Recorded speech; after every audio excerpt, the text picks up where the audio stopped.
Jordan. Oh, a spectacular move by Michael Jordan. Drives one out to deep left field. This one's got a chance to get out of here. Gone! Three-run Jimmy Jack first big league home run for Mike Trout. Pass is intercepted at the goal line by Malcolm Butler. And an 81-point game, 55 in the second half. Ladies and gentlemen, you have witnessed the second greatest scoring performance in NBA history. Welcome, everybody, to a new episode of the best sports podcast in America, Infinity Sports. I'm your host, Wayne G. I'm joined, as always, by my co-hosts, Jesse and Dan. What's going on, boys? Hello, hello. What's up, Sully and Wayne? Say it again for the people in the back. The best podcast alive. America.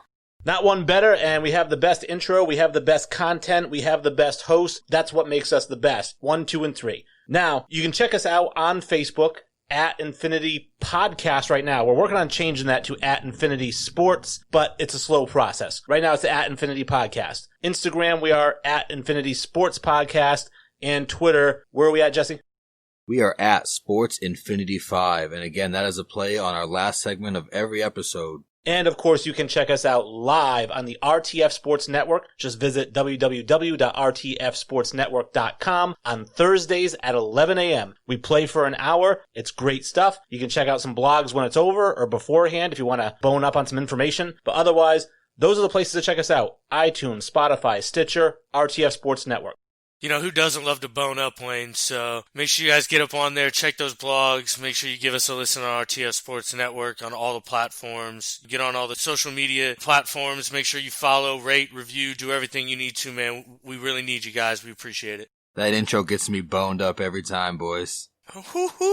Now, we have a monster show today. Normally, we got to scramble for content because there's no sports going on, like we all know, so we got to try to find stuff to talk about. No such problem this week. Tons of stuff to talk about. We're going to talk about BS with the NCAA, which is pretty much everything they do. We're going to make fun of a few stupid hosts' hot takes. We're going to talk about the NBA schedule, and we have a movie-themed Infinity 5. I'm excited for that. But first, guys, we got some news to get to.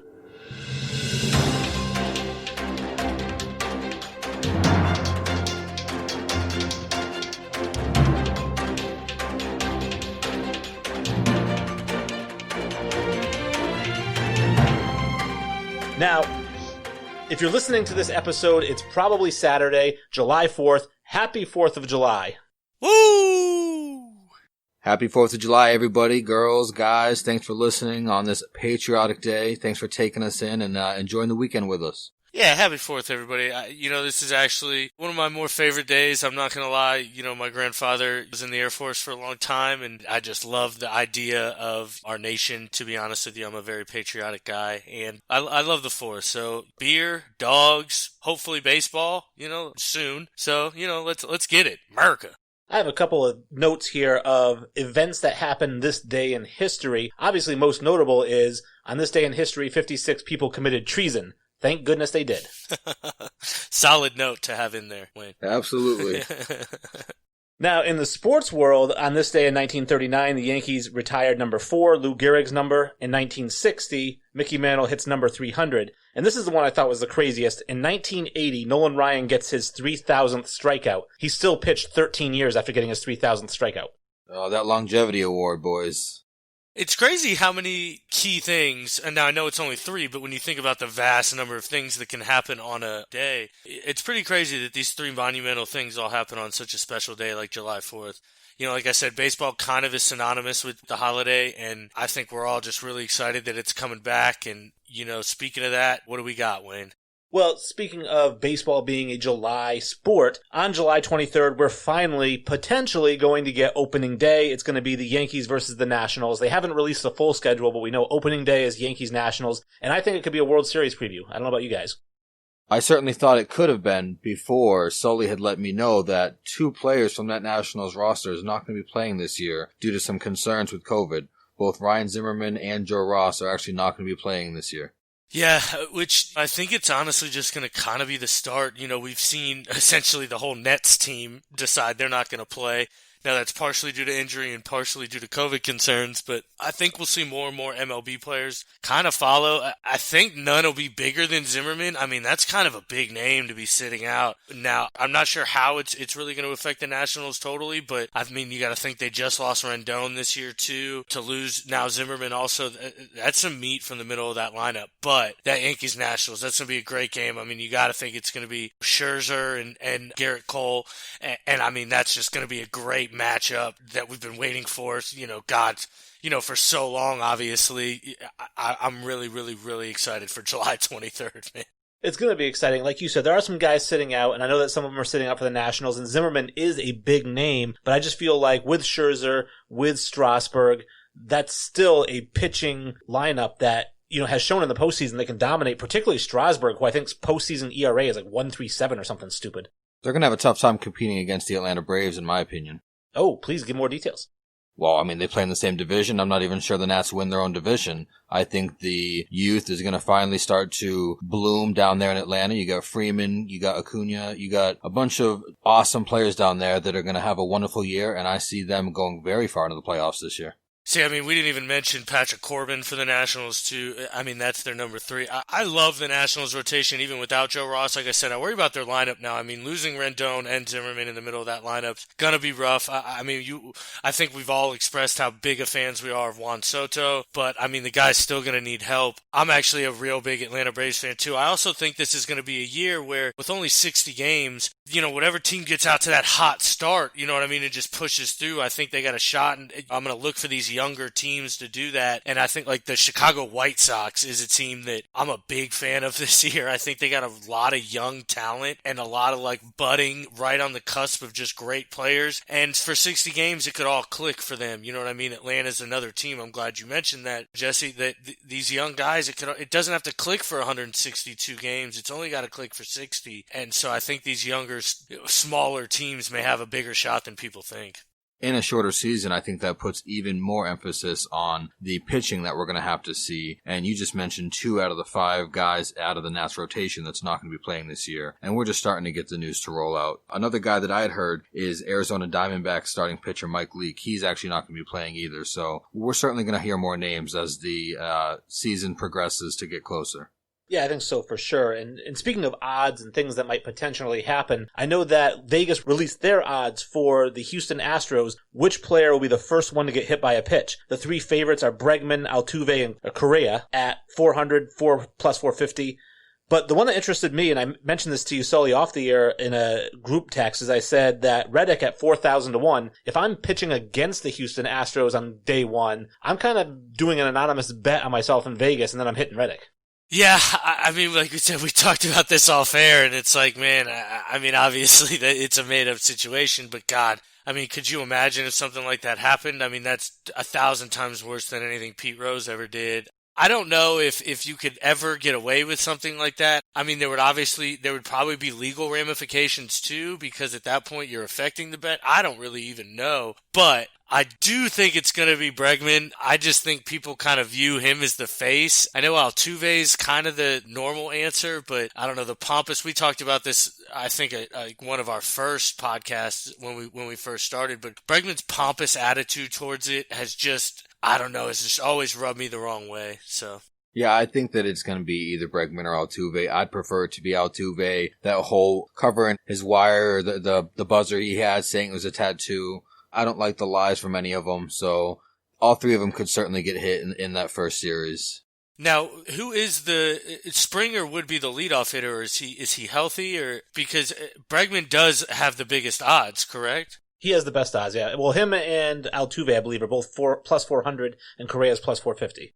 God, I would love to know their potential starting lineup, because who's their leadoff? I mean, it's been George Springer in the past. What are his odds? Because I don't see anybody hitting George Springer. I'm pretty sure he's considered like one of the nicer guys around the league, and you would think he'd be up there since he's the leadoff hitter, but I wonder if he's not on there, 1, because he is one of the nicer guys in the league, and 2, because whoever gets hit is probably not going to be the leadoff guy because it would be too obvious. Yeah, I don't think you can start hitting the leadoff. I agree with that. I mean, I've seen the argument of whoever's the leadoff, that's who I'm picking, and it's like, man, you know the umpire's going to come out and immediately say, whoever you hit, I'm going to throw you out right away. So I don't know. I'm excited. I hope they ping him every single game. I hope somebody gets pinged. We had talked about some COVID news, and the NFLPA told players stop practicing, stop having those get-togethers, those private workouts ready for the season, because all these different players and different teams, all the college teams that are just massively flooding with COVID positive tests, NFLPA said everybody stop the private workouts. That did not stop Tom Brady, and it did not stop Matt Stafford, two guys that we compared against each other last episode, but those guys are still holding the private workouts with their teammates. Yeah, I don't think anybody is really going to tell Tom Brady what to do at this point. Certainly not Sully. Hey, I want him to. Keep throwing the ball, bro. I talked about this, a little bit on a different show where these players are going to get sick and you're just going to have to treat it like an injury. You're going to have to treat it like a hamstring pull or things like that. And yes, it may be unfortunate when it happens, but you're just going to have to deal with it. I'd rather keep the routine, keep everything normal, and act like it's not going to happen, not act like it is going to happen. So I'm all for it. Let them practice. Now, we have some movie news, kind of movie sports news, and that's going to transition into our Infinity 5 like one piece of news always does. Jamie Foxx is going to be playing Mike Tyson in an upcoming biopic, and he had recently did an Instagram or a tweet of his physique. He's been bulking up, and he looks pretty big, so he's kind of doing the Will Smith thing, like when Will Smith played Ali, but he still looks like he needs another 35 pounds to get to Tyson size. He does, and Jamie Foxx must really be a boxing enthusiast because if you guys remember, he was actually in Ali back in 2001. He played one of the trainers and cornermen for Will Smith's portrayal of Muhammad Ali. So this guy loves to be in a sports and boxing environment, and I really think he's going to do a great job. But like you said, Wayne, he's going to need to add some beef because Prime Tyson is just a freak of nature. Yeah, he played Bundini, who's Ali's cornerman and really good friend during his life. But yeah, I agree, Wade, and I love how you say it nonchalantly too, where he's like, oh yeah, he needs to gain another 30 pounds. Like, man, I mean, that's tough. You talk about these actors and they're losing weight and gaining weight for roles and things like that, and man, this is going to be a tough one because putting on that much weight is not easy to do. We'll always say it. We'll talk about it. It's probably going to be with steroids and things like that, especially, with these famous folk. And he probably doesn't have a lot of time to get that big. But I'm excited for it. I think it's going to be great. I think Jamie Foxx is a great actor. So I think he's a phenomenal actor. He was also in the boxing movie The Great White Hype. And so he's done, this will be his third boxing movie, I guess. But my question is this. So he was fantastic as Ray Charles, and he even sang the music in that and was flawless in singing the Ray Charles music. My question for you guys is, how tough is it going to be? Because I'm sure he's going to do the Mike Tyson voice. And how tough is it going to be for him to seriously portray that character in those serious moments while talking with a high-pitched lisp? I think that he's really done a great job of doing impersonations and holding them on different talk shows. I've seen him do it on Fallon, I believe. I've seen him do the impersonations and really hold them straight. So I have no fear that with how great an actor he is and he's shown to be. Most recently, I saw him in Just Mercy with Michael B. Jordan, and that was amazing. So I think he can hold that accent, hold that twang, I guess, whatever it is, the very high-pitched voice of Mike Tyson. I think he can do it. Great White Hype, great movie, by the way. I think he can do it too. I mean, you had mentioned when he does Ray. I mean, playing Ray's got to be a little kind of funny. Also, always got your neck out smiling. That's got to be a little difficult to keep a straight face during and to keep the method during. And so I believe in Jamie Foxx. I think he's a good enough actor that he can do it. Plus, you got to think of the respect factor. If he goes in thinking it's a joke, takes it as a joke, Mike Tyson will come real quick with that left, man. So, he's thinking about that. Yeah, that's a hard left. And people don't realize Mike Tyson he fought right-handed, but he was actually left-handed, which is why that left hook was so dangerous. That uppercut left combo that you constantly see floating around that he's teaching all these younger guys now, it's one of the most vicious things I've ever seen, and he's 50-odd years old. It's crazy to see. Of course, the big news that we're going to talk about is the New England Patriots went out and signed Cam Newton. He was a free agent floating around out there. A lot of teams fans were wondering why he wasn't signed. And the Patriots get him for basically $1 million guaranteed, up to $7.5 million if he plays really well and is an all-star and all that jazz. I've made my opinion clear multiple episodes and multiple blogs and multiple Facebook debates about how I feel about Jarrett Stidham. I think he's the future of the franchise, and I do think he's going to beat out Cam Newton for the starting job because I don't think they're bringing Cam in to be a starter. I think they're bringing him in to push Stidham, and it's going to be a competition, which he's going to lose.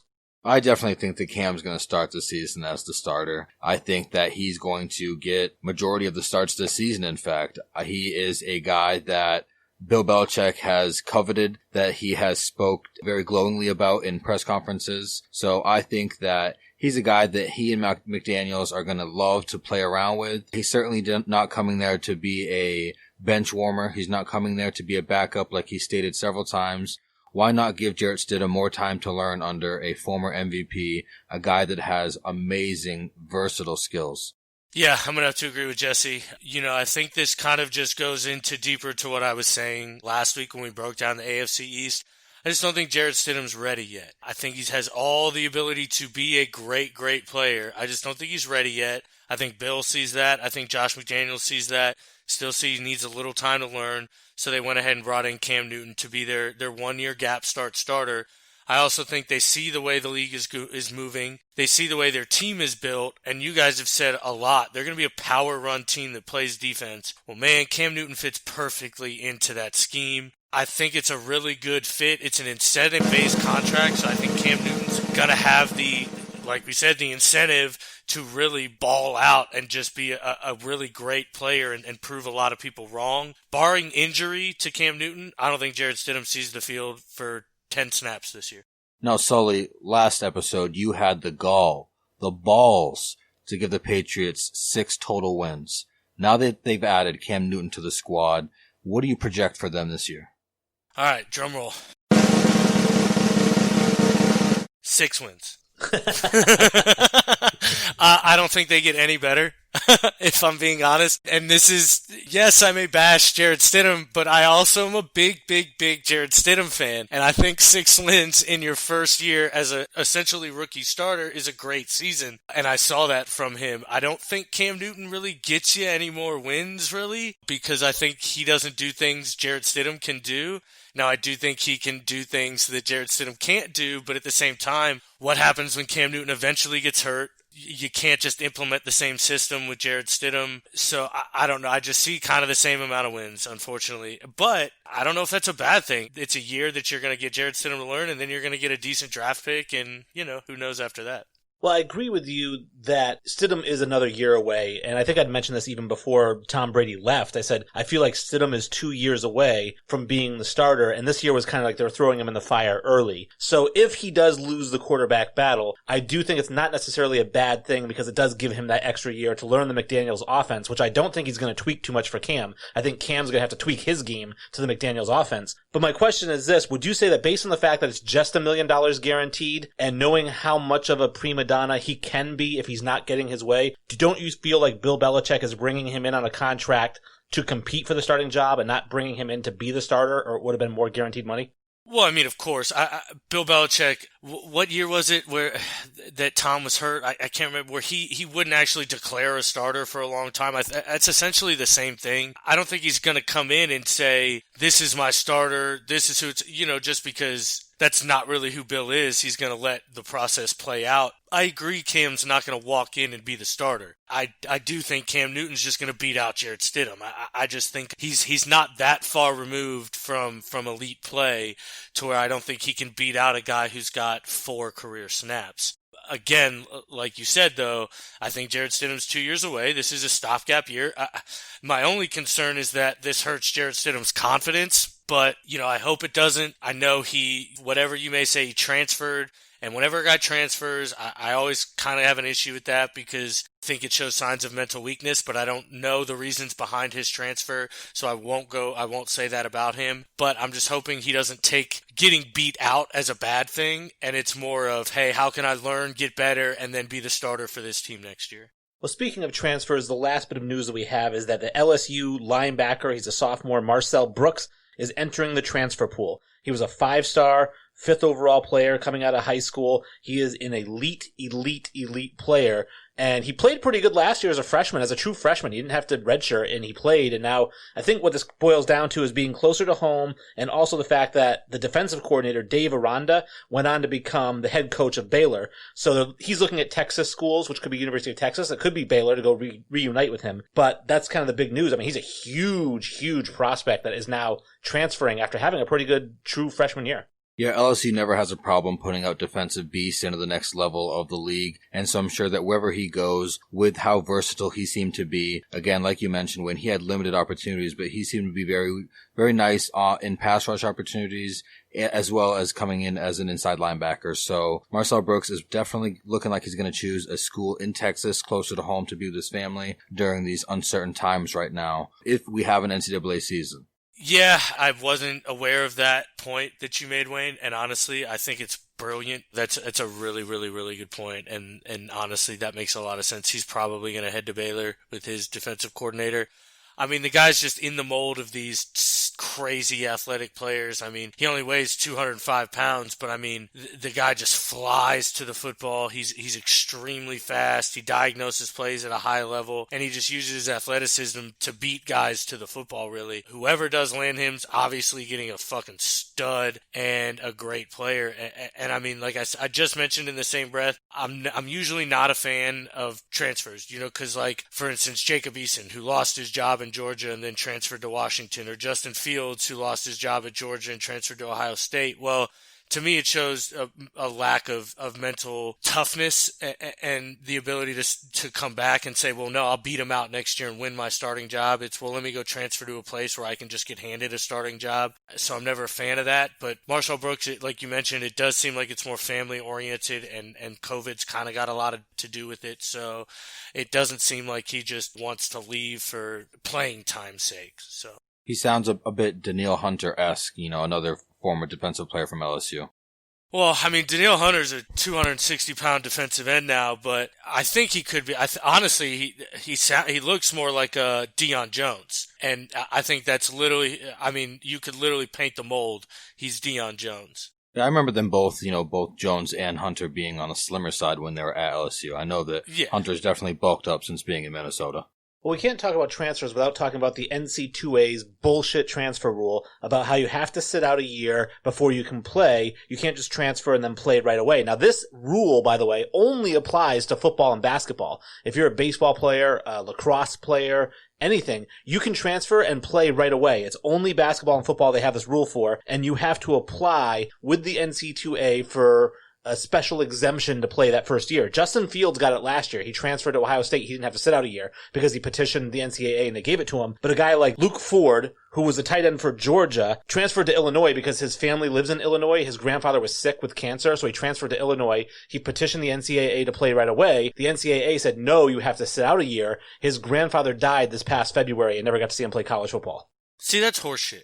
I don't know the basis of what allows these appeals, but like graduate transfers, I understand. I'm fine with graduate transfers, and I think everyone in the world is. I'm okay with that, and I understand you can't block that. And I mean, you shouldn't block any transfer, but what are these appeals getting won on? Like, why is Justin Fields allowed to go play year one and this kid isn't?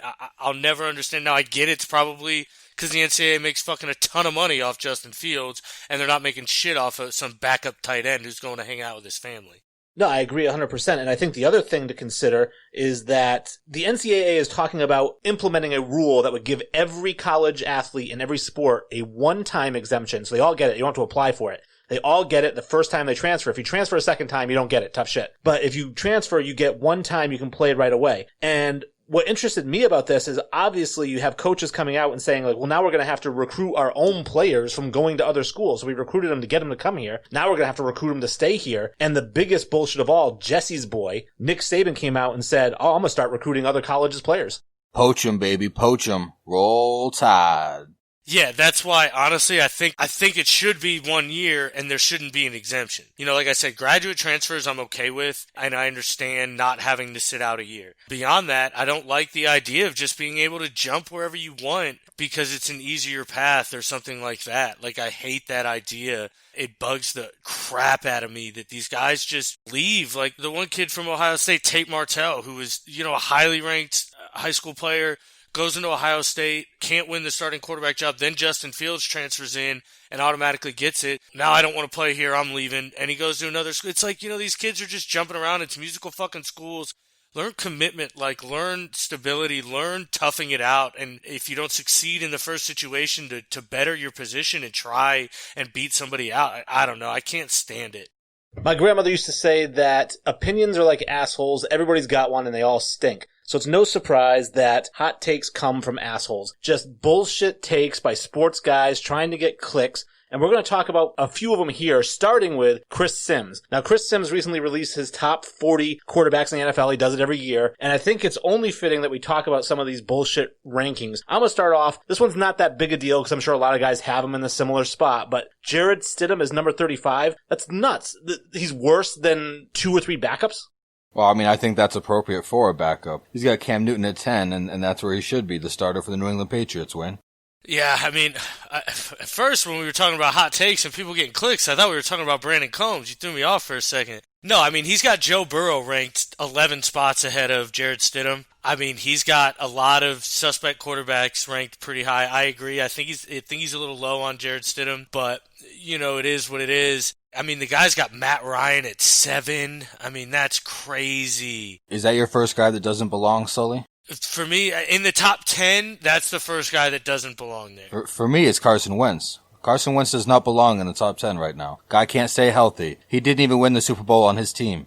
I think he's a top 10 quarterback. I don't think I'd have him at 6, but I definitely think he's a top 10 quarterback. I agree his health's an issue, but God, when the guy's on, I mean, I think we can all agree he was the MVP before he got hurt. And I mean, I don't know. I agree that health is everything. Being available is the best trait. But, I mean, it's tough to deny that kid's talent. So you would have Carson Wentz above both Tom Brady and Drew Brees because they are at 15 and 16 right now. And I think the way that their offenses are set up for them this year in the NFC South, those guys deserve to be in the top 10 for sure. No, I wouldn't have Carson Wentz ahead of them. I wouldn't have Lamar Jackson ahead of them either, to be honest. I have Tom Brady as my 5th best quarterback. Unfortunately, I agree with Chris Sims in his top 4. I think that it goes Patrick Mahomes, Russell Wilson, Aaron Rodgers, Deshaun Watson. And then at 5 for me, it's Tom Brady. And then it's Drew Brees, if we're getting like totally deep into it. Another guy I honestly think he's too high on is Kyler Murray. And I know we both love him, Wayne, but he's got him at 12, ahead of guys like Tom Brady, Drew Brees, Phillip Rivers. What do you think? Well, I think the fact that it's ahead of Drew Brees and Tom Brady is absolutely nuts. So both those guys should be in the top 10 and in the top 5 potentially. Having them at 15 and 16 or 14, 15 is just nuts. Now, Kyler Murray at 12, I don't hate it because I think he is right in that Tannehill range. I actually think he's better than Tannehill. I'd rather have him. The second one I had the biggest issue with is if we're going up from 35. How about 29, Teddy Bridgewater? Would you really rather have Ryan Fitzpatrick and Andy Dalton than Teddy Bridgewater? Absolutely not. I think that Teddy Bridgewater proved that he was still a fantastic quarterback in his limited time down there with the Saints. Yeah, I agree. I think I'd rather have Teddy Bridgewater right now over guys like Daniel Jones and Sam Darnold. And, you know, I'm actually kind of big fans of both. I think they will be better, but I mean, I'm a big fan of Teddy Bridgewater. I think he's just shown more. So, you know, is this list what would I like going forward or what do I want tomorrow? You know, tomorrow, I think Teddy Bridgewater's arguably a top 15 quarterback. So I think he's criminally underrated. I agree. If we're going to keep going up, like I mentioned, I think Joe Burrow at 26 is kind of bonkers. But Jared Goff at 24, I think is a little bonkers. Is he really that bad? Am I just missing something? I certainly think that Derek Carr should not be above Jared Goff. Jared Goff has gone to a Super Bowl, and he has shown that he can make all the throws. Derek Carr came and showed that he can be the starter on his own team. Well, I would disagree with you there, and I know that there's a lot of hate towards Derek Carr, and they did bring Marcus Mariota in, and we did talk about how he's probably going to take over as a starter. Last year, Derek Carr completed 70% of his passes. Yeah, but his yards per completion, I'm pretty sure were bottom 5 in the NFL. Right there with Jimmy G. Yeah, he doesn't throw the ball over 5 yards, really. So, I mean, that works when you're Drew Brees and you can complete 70% and every pass is 7 yards, but I don't know if it's clearly not working for Derek Carr. What's funny, I think, now that we mentioned the good point about Marcus Mariota, we all were unanimous that we thought Marcus Mariota would start over Derek Carr. Derek Carr's 19. Marcus Mariota's not even on this list. Top 40, and he didn't even make it to Chris Sims. No, and that's ridiculous. And I think having Dwayne Haskins at 39 is incredibly disrespectful. Having Tua Tagovailoa even on this list. Do we know if Brandon Combs has seen this list at all? Because both quarterbacks for his team, Trubisky and Nick Foles, are 31 and 38. So he thinks that Nick Foles is the savior for the Bears this season, and he's not even a top 30 quarterback to Chris Sims and you, Sully. I mean, I actually agree with both of those. I don't think Nick Foles is a top 20 quarterback or 25, and I don't think Mitchell Trubisky is either. I think that's one of the few that, Sims got right. Again, I don't know the context of this list, so I don't really want to bash Sims, but I mean, like having a guy like Cam Newton up at 10 ahead of guys like Tom Brady and Drew Brees, I just don't really understand. Josh Allen, we're all big fans of on this show. I think all three of us would have him much higher. I think we'd all have him over Kirk Cousins. I think we'd all have him over Ryan Tannehill. Honestly, I don't think we'd have Cam Newton at 10, and I think we'd all have Josh Allen over Cam Newton too. So obviously every list is going to be different, but this one's definitely in the special column. As far as I know, the context of this one is his top 40 quarterbacks coming into the 2020 season. That's why he does it on an annual basis. Yeah, it certainly makes less sense when you consider Tom Brady and Drew Brees being at 15 and 16. Yeah, I mean, those guys should easily be top 10 if that's the case. So on an annual basis, Chris Sims does show us that CTE is real, folks. Tell the truth. Tell the truth. Damn, that was savage! All of our hot takes have to do with quarterbacks. Next one is Colin Cowherd, who is king of crappy takes as well. Came out with his top 5, quote-unquote, arm talents. Now, his top 5 was Russell Wilson, number 1, Tom Brady, 2, Drew Brees, 3, Kyler Murray, 4, and Jared Goff, 5. Now, when you're talking arm talent, I think arm strength and the ability to make a lot of different throws from a lot of different angles and running and stationary and whatnot, I have full confidence that Kyler Murray would be on our top 5 arm talent list, not Tom Noodle Arm Brady. So that begs the question, is it a top 5 quarterback? Which then Colin Cowherd doubled down and said Patrick Mahomes is not even a top 5 quarterback in the league. Holy shit. He's made such a career of bad takes that at this point, he's just getting paid to open his mouth and say whatever garbage falls out. He really is. I mean, Colin Cowherd's just another, I won't even say the guy's name, but the guy who does First Take. He's just another one of them to me. They just talk just to talk. None of that makes sense. Tom Brady is the number 2 top 5 arm talent. Drew Brees, who doesn't throw a pass over 10 yards as a top 5 arm talent. Like, get out of here. That's just nonsense. To not have Patrick Mahomes, the guy makes literally underhanded throws, left-handed throws. Like, how is that not crazy arm talent? How is Josh Allen not the number 1 player on this list? Let's be fucking real here. That guy's arm is insane. I don't know. But like we said, Colin Cowherd's just diarrhea of the mouth. Colin Cowherd. He's the worst. I hate him. And by the way, listening to his show, I don't know who listens to that crap, but just listening to him drone on without a co-host and just talk and how much he loves hearing his own voice, saying nothing but bullcrap. I don't know how this guy has more than 3 listeners every week. Either do I, honestly. I don't know how he's on a syndicated network and has an enormous show like this. He literally just spews nonsense, and it's just ridiculous. I hate it. God, I hate it. It's everything that's wrong in these podcasts. I hate it. I've called him the crappier version of Jim Rome. Oh, wow, that is so good. That is so good. He is. He's the Dollar General store Jim Rome. That is an excellent comparison, Wayne. Tin Bone. You're in the burn zone. So the last one we have is number 3. This is our, colleague here at RTF Sports Network, Just for Clicks. They're a show that goes on at noontime, I believe, every day. They have a stance that Lamar Jackson is a quote-unquote trash quarterback. The reigning MVP, who completed 66% of his passes last year with a 6-to-1 touchdown to interception ratio, and was the 6th leading rusher in the league, is trash. Yeah, I know Sully doesn't have Lamar Jackson in the same light as Ravens fans, but I don't think he would consider him trash like that show, Just for Clicks. God, no, I will never go that far. I think most people who have actually listened to my stance on Lamar Jackson honestly kind of understand it. He's a player that's got to show me it's going to work. There's never been a successful long-term running dominant quarterback in the NFL. It's never worked. Yes, we've had 1 or 2 great seasons. It's never been done successfully long-term. I understand he's a very good play diagnoser. He makes great pre-snap reads. He makes great quick decisions after the snap. And he gets the ball out accurately after the snap. Now, the system has a lot to do with that. I don't think he's trash at all. I do think he has a long way to go, and he can't continue to take 200 hits a season. When 1 hit can ruin your whole career, you can't take 200 of them at the most important position. You just can't. Now, to say he's trash is one of the worst takes I've ever heard. The numbers and talent clearly speaks for itself. The guy's been able to diagnose plays since college. He's not just a runner. He is a capable thrower.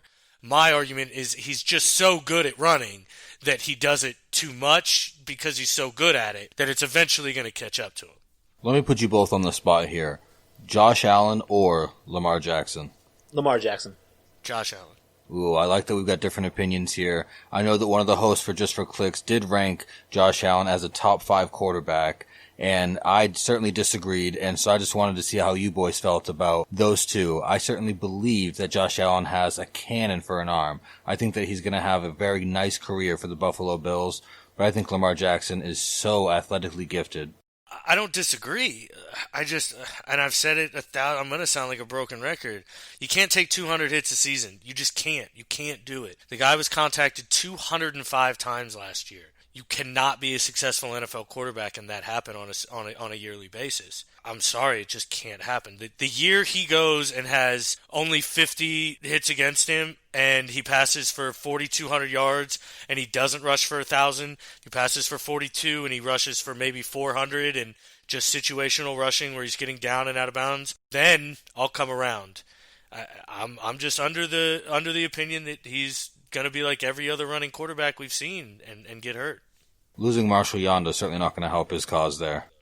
Agreed. No, for sure not. And my whole thing with the whole trash comment, too, as I look at it this way, is that Josh Jacobs, for example, ran for fewer yards last year than Lamar Jackson did. Now, I think we'd all agree that Josh Jacobs is not trash. He's actually a very bright young star. Well, what if Josh Jacobs, on top of running for 1,200 yards, also threw for 3,100 and 36 touchdowns? I don't think we'd be saying he's trash. So trash is such a hard word. I understand what you're saying, Sully, about the 200 hits. I agree with you on that. I do think he is evolving as a quarterback. He evolved from last year to this year, and I think he will evolve into a pocket passer that uses his legs more so when it's necessary, like an Aaron Rodgers does or somebody like that can get out of the pocket and get 15, 16 yards instead of trying to run every time. I mean, he really needs to emulate his game after Russell Wilson, if we're being honest. And even Russell Wilson gets hit a lot, but I mean, you never, ever, ever see him take a big hit. You never talk about him getting 200 hits a season, but he's still a very viable running threat, things like that. If he can get his game to Russell Wilson, which, I mean, he's my number 2 quarterback in the league, so obviously that's a hard thing to do, but I think he has the ability to. I'm just not going to bet on that. You know what I mean? So I agree. Trash is so far from where this player is. I mean, you're not a unanimous MVP and you're trash. That doesn't happen. The guy's a bona fide stud. He's one of the most dangerous and electric players we've ever seen in the league. And even if he fizzles out tomorrow, he'll still be one of the most dangerous players we ever saw. Like that his last year was so fun to watch. So I mean, he'll always have that. It was the most exciting quarterback performances and highlight runs that I've seen since Michael Vick in his heyday. The NBA schedule is out in its entirety, and we get to see who's playing who's got the easier schedules, and I guess a lot of hullabaloo right now about the fact that the Pelicans have the easiest schedule leading into this whole thing, the 8 games and then the 1-game playoff. But I think Jesse had mentioned it a couple episodes ago that they had the easiest schedule heading into the end of the season before the season got shut down. So isn't it only fair that they have the easiest schedule out of these teams? Absolutely. They did their best to try and keep things as consistent as possible, which was nearly impossible with everything that's going on in the world right now, especially in the world of sports. But I think that they did what was right with the 8 games that were remaining, and I think we're going to have some amazing matchups to be seen. I know that it's certainly going to be a race not only for that 8 seed, but for Rookie of the Year between the stars of those 2 teams, Ja Morant and Zion Williamson. Yeah, we had talked about this in previous episodes. First and foremost, Jesse had pointed out that this little NBA conspiracy to get Zion Williamson in, and while this kind of fuels the fire, I also mentioned that they were going to try to keep the schedule as like the previous schedule as they could. So any games that were kind of already scheduled that teams were still in there, they were going to try to keep those games. So that's really kind of just what happened here. The Pelicans, like you had mentioned, had the easiest schedule going into it, so they just kind of kept the easiest schedule.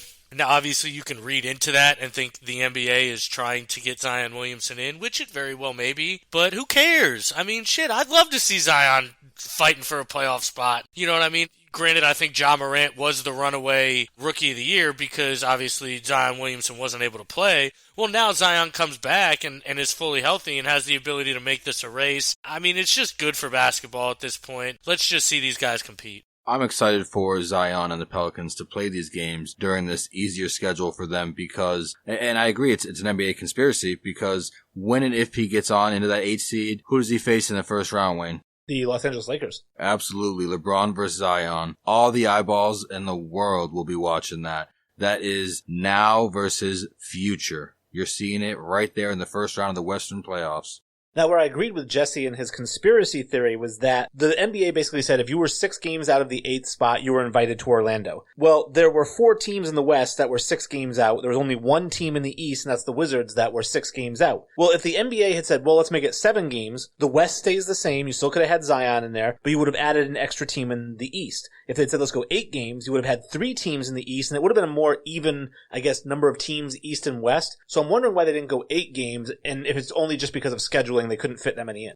I mean, then it would have been how many teams total. You know, I think that's kind of then the issue at that point, is I believe they only wanted a certain amount of teams total. I could be wrong here, but I'm just guessing. I agree. I think I really do think they just wanted to find a way to get Zion in to at least to give him a chance to compete. Could you imagine if he plays the Lakers and they actually kind of maybe even put up a fight or fucking even beat the Lakers in the first round of the playoffs? Like, holy shit, that would be so monumental for the league. Obviously, the mind runs and the conspiracy theories run, but I think it's pretty naive to think that the NBA didn't try to get the Pelicans in. Not just for the matchup of Zion versus LeBron, but you'd have, Lonzo Ball and Brandon Ingram playing against their former teams, and those two players have certainly grown into more mature, well-rounded players in New Orleans, in my opinion. So I'd love to see that first-round matchup. Again, I love Ja Morant. I think he is the more deserving Rookie of the Year candidate, but in my opinion, this guy is not going to end up leading the Grizzlies into the first round. It's going to be the Pelicans that end up sneaking their way in. Well, they could both make it. I mean, basically, New Orleans could get the 8 seed and Memphis theoretically could move up to the 7 or the 6. So it's not outlandish to think that both Memphis and New Orleans make the playoffs. Now, there's also that rule that if you're within 4 games at the end of the season, then there's the play-in game for the 8th seed too. So, I mean, it could just come down to that, which I think would be even cooler to see a Zion and Ja Morant play in for the final playoff spot. I think that'd be even cooler to see. I personally think the Grizzlies are a better team. I'm a big Jaren Jackson fan, so I'd just like to see the Grizzlies succeed here. And the Mavericks play 4 of their 8 games against teams under 500, so I think they have the 3rd or the 4th easiest schedule. Yet another young player. How about Luka Doncic in the playoffs? Is the NBA kind of excited about that? Oh, absolutely. This guy's fantastic. I think, Sully, isn't Doncic one of your favorite players right now? I mean, outside of, anybody on the Lakers, yeah, most definitely. Luka Doncic is number 1.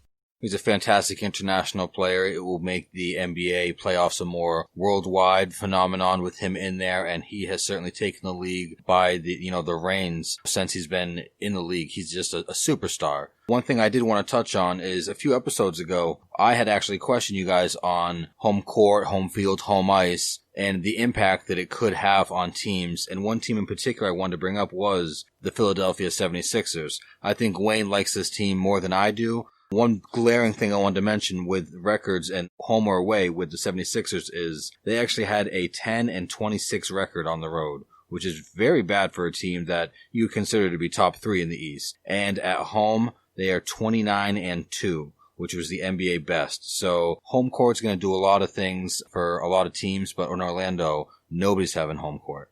Wow, that's actually a great stat, Jesse. I mean, that proves that the team plays better in a comfortable situation. Now, again, can they make their bubble in Orlando as much as home, quote-unquote, as they can? We'll see. I'm not a big a fan of the Sixers, as I know Wayne is. I don't really believe in that team. I'm not the biggest Ben Simmons fan.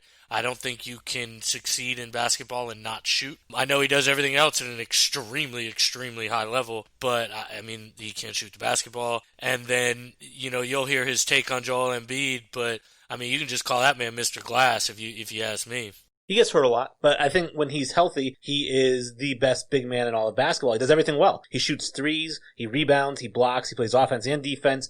He runs his mouth a lot. That's one of the reasons I think a lot of people don't like him, is he is kind of he's a hot take machine himself. He loves to run his mouth. But I don't know a better big man, a better skilled big man in all of basketball. I mean, I'm going to say it again. The best ability is availability, and the guy doesn't play enough basketball games. I don't care about running your mouth. Like, I don't know. He can't play like back-to-back nights almost, and I hate that. And, I mean, I could argue Karl-Anthony Towns is more athletically skilled, but I do think Joel Embiid is a better inside game, and I just think he's a more dominant big, but he's never healthy, so.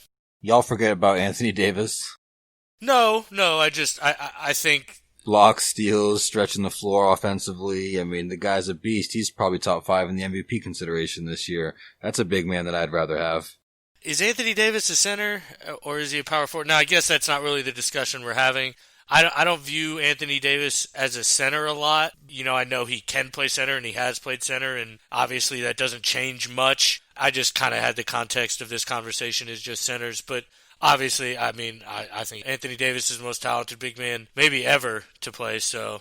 I do like Joel Embiid when he's healthy, but because he's not healthy all the time, you need to have good reinforcements. You need to have good depth. And in my opinion, Al Horford has not been the same player that he was when he was a very good role player on the Boston Celtics in their playoff runs. You know, he has really been a shell of himself in Philadelphia, and they need him to be much more than that, especially with how fragile that Joel Embiid has shown to be. And that is the biggest knock on him, and Sully's right about that availability is the best ability. In terms of what he can do, I just say when you look at per 36 minutes, per 48 minutes, and I know he doesn't play a lot of minutes because he gets hurt a lot, but per 36, per 48, I think Joel Embiid is better than both Anthony Davis and Giannis. What?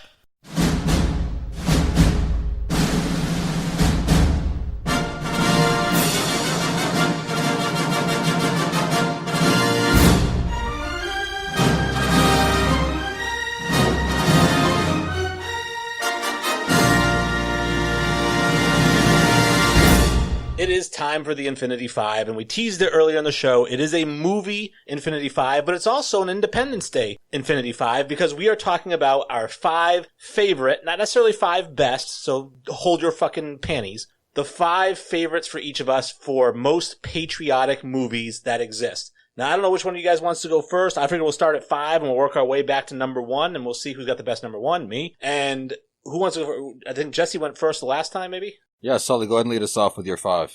All right, so my first one, which is probably going to get a little slump here because it didn't have the best acting, but American Sniper, I just loved the movie. I liked the story. You know, granted, the fake baby was, man, just a miss in that movie, but I just love the movie in general and the story about Kyle and just, I mean, honestly, the hero he was. Oh, I certainly know that Wayne is a Bradley Cooper fan, so I don't know if that made his list, but I know he loves him as an actor. Love Bradley Cooper. That's a great movie. That's a really, really good movie. Jesse, what do you got at 5? So my number 5 is actually Glory. It has Denzel Washington, Morgan Freeman, Matthew Broderick. I actually saw it for the first time in school, and I feel like if I wouldn't have seen that in school, I would have never watched it. Actually, maybe I would have because I love Denzel so much, but I ended up really loving the movie, so Glory is number 5 for me. Glory was kind of a slow movie for me. I liked it. It's a really good movie, and obviously the acting performances are phenomenal. Denzel, I think, got Best Supporting Actor for his role. And the scene where he's being whipped on the back and he's just staring at Broderick is so intense. You can feel it. The movie as a whole, I just felt was a little bit slow. Yeah, I agree. I think it was a tad slow, but, you know, you can't discount the star power that's in that movie. I mean, Morgan Freeman and Denzel together, and then, you know, Matthew Broderick. I mean, it was just an incredible fit for all 3 of them, too. Well, my number 5 is actually kind of a little bit of a cheat because I have a 5 and a 5A, and that is The American President and the movie Dave. They're both about presidents. Dave is Kevin Kline. He pretends to be the president because he looks just like him, and it's kind of a comedy. I like that one. And then American President is Michael Douglas. He has kind of a fling with Annette Bening, and he's a single president. His wife had died, so he's a widow. But both of those are really great. I could watch both of those over and over and over. The rewatchability of both those movies is great. Like a lot of movies you bring up, Wayne, I have not seen those. Yeah, like a lot of movies made back in the silent days, you know. On the Nickelodeon. Yeah, I haven't seen them. You know what I mean? Back when they were making black and white still films, you know, I wasn't catching these flicks. So no, I haven't had a chance to see them. I guess I'll have to go and check them out. You know, keeping it in the modern day times with us normal aged folk. My number 4 is Forrest Gump. I mean, it probably should be higher on my list, but I can't put it ahead of the other ones. Obviously, I mean, I'm a big fan of the movie. I think the score is one of the best scores ever in the history of movies also, so that's a plus. But, I mean, I'm a big Tom Hanks fan and just love this movie in general. Can't go wrong with Tom Hanks, can't go wrong with Forrest Gump, but I certainly cannot have him on my top 5. Love the movie, but it didn't make my top 5 most patriotic movies. Number 4 for me is actually Miracle. We brought it up episodes ago, but I think that this is a fantastic movie. It shows patriotism, and it's a sports movie, so best of both worlds right there for me. I didn't like Miracle. I mean, I don't know why. Maybe I'm just not a hockey guy. I don't like a lot of hockey movies. I don't like Youngblood. I don't like Slapshot. I just don't like hockey movies in general. And Miracle didn't do it for me. I think you'd have to be a hockey fan to like it in some respect because I watch it. I don't get all jazzed at the great moments speech. I don't care about the whole beating the Russians. I really didn't get into Miracle. I know it's a patriotic movie. I understand it's a big moment in American history. I just didn't get into it. Yeah, I've never seen it. Wow. Yeah, I mean, for most of the people that I spoke to, I kind of got the same opinion that it was just kind of meh. And it's like, I know what happened. We win. Like, what do I need to go watch this mediocre movie for? No, connect with the people who are pretending to be them. So. Now, my number 4 actually is one I don't have to go into much of a deep dive about it because we already did. I have American Sniper at number 4. Nice. Yeah, great movie. I mean, like I said, his story, I think, I mean, I don't read, really. I mean, I know how to read.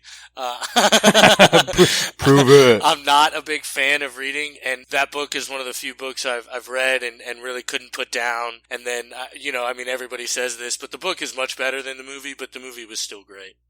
My next one is Hacksaw Ridge. I kind of just randomly stumbled upon this movie, and it had me crying. It was so moving. I mean, the amount of fight. I don't know if you've ever seen this movie. It's about this medic who refuses to carry a rifle in this war, and he saves just so many people, and it's just so inspiring, and I love this movie. I can say that I've not seen it, but I've heard wonderful things about it, so hearing from you that you really enjoyed it, it's something that I'll certainly put on my list going forward. But my number 3 is something that I believe you both have seen, and if not, I want you to go ahead and mail me your man card. It is Rocky IV. You know, we've got USA versus Russia, we've got Rocky Balboa going against Ivan Drago.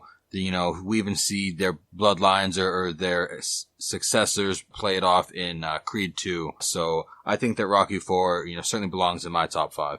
I like Rocky IV because I like the song With a Burning Heart by Survivor. I think it's so fantastic, particularly the second verse. I think it gets a little bit cheesy at the end. I mean, I love the end fight when they say, the Russians cut! They can't believe it because he's like this robot. And just the end, though, when he's given the speech, if I can change and you can change, then everybody can change. And like Gorbachev and his guys all stand up and start giving him a standing ovation. It's kind of a little bit bullshit for me. There's a theme in yours, Jesse. You like Americans beating Russians, man. Who doesn't? Absolutely. My number 3 is Top Gun. Tom Cruise and, Anthony Edwards and Val Kilmer and the great, Highway to the Danger Zone. Everybody hears that song. They know what it's from. And just so many great lines in that movie. The plaque for the alternates in the ladies' room, gentlemen. That's so fantastic. And obviously, any movie that has Tom Cruise and Val Kilmer in their prime, taking their shirts off and playing volleyball, I'm in. Yeah, I feel the need for speed. Yeah, I mean, I was very close to putting this on. This is probably the last movie I took off of my big board, if I'm being honest. I'm not the biggest Tom Cruise fan, but man, this movie's fantastic. And what's funny is I'm actually a big Val Kilmer fan, but I love it. It's a great pick. And Wayne, did you mention how you feel about the remake? I haven't. I am curious. I'm going to hold off judgment right now. It seems a little late in the game. I'm excited about the fact that they say that Val Kilmer is going to be in it and he's lost all the weight so he looks better. I'm excited about that. Because I love this movie so much, there is an anticipation there, but I'm trying to withhold any expectation because I don't want to be disappointed. We'll have to check back with you after that. Yeah, for sure. I want to get your take on that one. Now, for my number 2, we're going to go with just one that reigns close to the heart. You know what I mean? As a Jew, you got to love to see it. Inglourious Basterds. Just a fantastic movie. I mean, Quentin Tarantino does such a good job. The Bear Jew part where he's got the baseball bat, he goes, Teddy fucking ball game steps up to the plate. It's just such a good film and just so good. I just love every second of this movie. Probably one of the few Tarantino movies that I would recommend people to see. I don't love his entire filmography, but I think that that's one of the ones that I would certainly recommend people to see because it tells such a great story and it's funny, it's great. Not on my list. My number 2, and I'm surprised I haven't heard either one of you guys say it. Maybe you're saving it. It is Independence Day. Will Smith, we got Jeff Goldblum. I love this movie, and I think it should be played all day round, like Christmas Story is. Play that on July 4th on a loop. I do like Independence Day. I saw it in the movie theater because I'm an old guy, so I saw it when it first came out in the movie theater, and it was a Will Smith movie, and he was just super stupid cheesy with some of the lines, but it was an action-packed movie that I enjoyed, and I don't know, if you like the Jewish character of the bear, what did you think about Goldblum's dad in that movie, who was way over the top, right? You don't be the devil for my David. That's actually really funny you bring that up. We talk about that character a lot within my Jewish friend circles, but he's way over the top. But, Independence Day was literally the last movie I took off my list. We did some pre-draft talk, and Inglourious Bastards, I was told, counts as a patriotic movie, so then Independence Day got moved off the list, unfortunately. But Independence Day, actually, Jesse, is played 24 hours straight on July 4th. I believe it's on TBS or TNT, one of the two, and they play it 24 hours. But I agree. It's such a great movie. It's so iconic. Actually, Wayne, I make fun of you for being old. I actually saw Independence Day in the theater also. But, that's such a great flick. And I think it's one that we all kind of just connected with just because of the age group and just kind of like the cinematography of it was kind of groundbreaking at the time. So I thought it was really good. Now, my number 2, you mentioned Hacksaw Ridge, which is directed by Mel Gibson, and my number 2 is The Patriot, which stars Mel Gibson. I think just, them taking his son away, Heath Ledger, another fantastic performance from him, and he doesn't know what to do about it. He's telling his kids, relax, this is how it works. And then the guy shoots his younger son, and he just goes out there with a hatchet and the guns and just starts chopping people up. And the whole movie from start to finish is just nothing but action-packed. It's about the Revolutionary War and winning our independence, so The Patriot's my number 2. Great flick. I was just explaining to my girlfriend the plot and that movie in general. She had never seen it, and I was letting her know just how amazing that movie is. And that scene where he goes into the woods and just carves those fuckers up with his hatchets is so good. That's such a good scene. And then just kind of the history of the backyard militia tactics that we use to win the war. Obviously this isn't a true story, but, it uses some truth to it and just shows you a little in depth of how these guys were living in swamps, to essentially protect their families and things like that. My number 1, which I think, it's probably going to be most everybody's number 1, I think, is Saving Private Ryan. We got Tom Hanks on here twice, baby. Let's go. It's one of the best movies ever, I think, and let alone patriotic movies. It's just so many great actors performing so many great roles. Even Vin Diesel puts on a decent role. You got to give credit where credit's due. I just love the movie. If I wasn't so dead set on trying to force 2 sports movies into my top 5, then Saving Private Ryan would have ended up in my top 5, but it was number 6. It was the top honorable mention movie. But my number 1 movie was already brought up, and it is The Patriot. I think the performances by Gibson and Ledger are amazing. I cry watching that movie. I feel it. I feel patriotic watching it. They burn a church, and I want to punch every person wearing a red coat at that point, so Patriot is the number 1 most patriotic movie of all time. Again, I said my piece with The Patriot. I think it's fantastic as well. I do think Saving Private Ryan is phenomenal. The cinematography is second to none. And I think that opening scene, which probably takes up 35 or 40 minutes of the movie on D-Day, and you can hear the bullets hitting the doors of those ships. And then the ship door comes down and people just getting hit in the face and the body with these bullets. You realize how absolutely brutal it was. So Saving Private Ryan, I think, is absolutely a fantastic choice. Now, my number 1 was actually, I think me and Jesse recasted this one with our second recasted, and it's A Few Good Men. It's another Tom Cruise movie I have on here, and I think just the drama is so amazing, and the acting is so incredible, and Tom Cruise is great, Jack Nicholson's great, Kevin Pollak, Demi Moore, Kevin Bacon, and Cuba Gooding Jr. It's just a huge star-studded cast, and they all put on a show. And so for me, it's maybe one of my 3rd or 4th favorite movies of all time. It's in my top 5, my Desert Island movies. So I have A Few Good Men as number 1. I absolutely love that movie. It's a great pick. It's not a monologue. I guess it is a monologue, but Jack Nicholson's monologue in the courtroom is obviously one of the most iconic scenes of all time. Everyone in the world knows you can't handle the truth. It's such a great movie. It's incredible. It honestly slipped my mind. I don't know if it would have made my top 5, to be honest, but it really is such a great movie.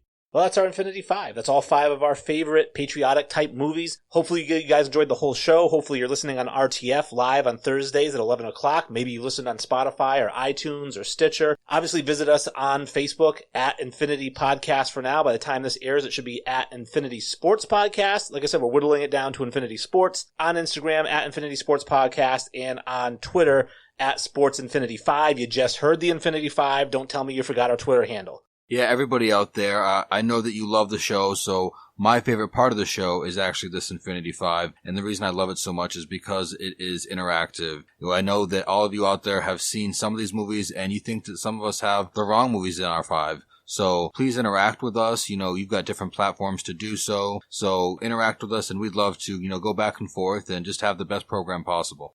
Yeah, most definitely. Leave your top 5 patriotic movies. Give us an idea for a top 5 Infinity 5 you want to see. We'd love to explore some of your ideas.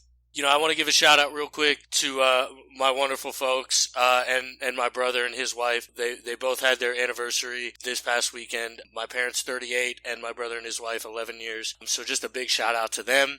Again, Infinity Sports, Thursdays 11, all the platforms on social media. Make sure you follow Stitcher, iTunes. Make sure you listen, rate and review, folks. We love you. We appreciate it. Kenny, on July 4th, 1776, after you guys signed the Declaration, what did you all say? It's